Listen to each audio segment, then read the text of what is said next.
अपनी औलाद की दुनिया बनाने को लेकर हम बड़े मुतफक्किर रहते हैं, उनकी तालीम व तरबियत के सिलसिले में भी, और तालीम व तरबियत का उनका सफ़र जब मुकम्मल हो जाता है तो फिर उनकी जॉब्स वगैरह को लेकर के भी।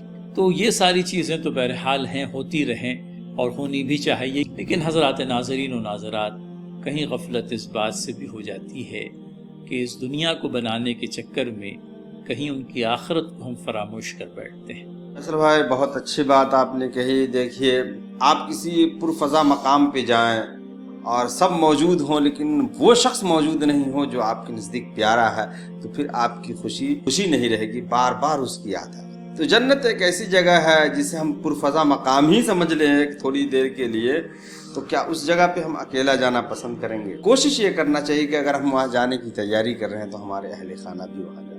अल्लाह ने कितनी अच्छी बात इसमें कही है, खुद को भी बचाओ और अपने अहलो अयाल को भी बचाओ।